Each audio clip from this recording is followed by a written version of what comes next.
2026 সাল আসতে আর মাত্র ১ মাস বাকি। এরকম সময়ে আমি কিন্তু আমার যে ২৬ এর রাশিফল, সেটি বার্ষিক রাশিফল, সেটি কিন্তু দুটো ফরম্যাটে আনছি। একটি লং ভিডিওতে যেখানে বিস্তারিত আলোচনা হবে।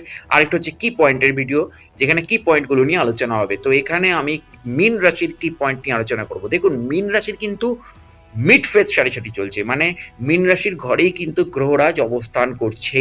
ফলে মীন রাশির সাড়ে বছর, মীন রাশির সাড়ে সময়, এই সময়টা মীন রাশিকে প্রত্যেকটা স্টেপ খুব কনসাসলি নিতে হবে এবং বুঝতে হবে গ্রহরাজ কিন্তু তাকে প্রত্যেকটা স্টেপে একটা করে লেসন দিচ্ছে, যে লেসনটা জীবনের লেসন, যে অভিজ্ঞতাটা তার জীবনের অভিজ্ঞতা। অনেক নতুন মানুষের সাথে যেমন কানেক্টিভিটি করাচ্ছে, অনেক পুরনো মানুষের আসল মুখোশ কিন্তু খুলে দিচ্ছে আপনাদের চোখের সামনে। আপনাদের চোখের মধ্যে থাকা যে কালো চশমাটা বা গান্ধারীর মতন যে অবগুণ্ঠনগুলোটা ছিল, সেটা কিন্তু খুলে যাচ্ছে এবার আস্তে আস্তে।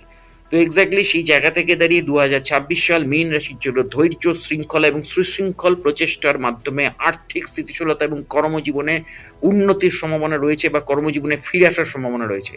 এই বছরটি ব্যক্তিগত আশীর্বাদ, পেশাগত এবং আর্থিক স্থিতিশীলতা আনবে। তবে কিছু অপ্রত্যাশিত ব্যয় দেখা যাবে এবং বিবাহিত জীবনে সতর্ক থাকতে হবে। শনি মীন রাশিতে থাকার কারণে মানসিক পরিপক্কতা এবং আধ্যাত্মিক জাগরণের উপর জোর দেবে। কারণ শনি কিন্তু আধ্যাত্মিক জাগরণ করে দেবে, এবং আপনাদের রাশির অধিপতি স্বয়ং গুরু বৃহস্পতি, তিনি কিন্তু এখন বকরি থাকলেও বছরের একটা সময় পর গিয়ে কিন্তু তুঙ্গস্থ হয়ে যাবেন মার্গী অবস্থায়। তুঙ্গস্থ, ভাবুন, কর্কটে গিয়ে তুঙ্গস্থ হয়ে যাবেন।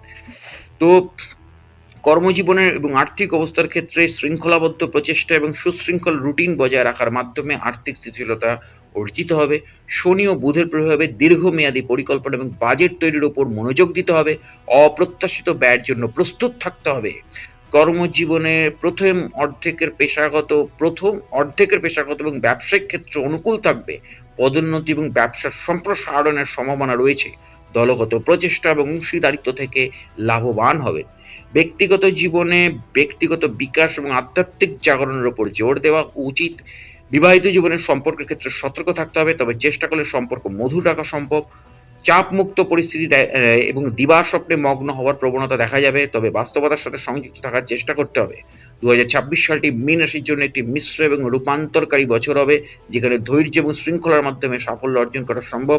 শনির প্রভাবের কারণে মানসিক পরিপক্কতা এবং আধ্যাত্মিক জাগরণ ঘটবে। মনে রাখবেন, শনি এবং বৃহস্পতি দুজনের একটা নিজ ভঙ্গ যোগ কিন্তু এফেক্ট আপনারা পাচ্ছেন।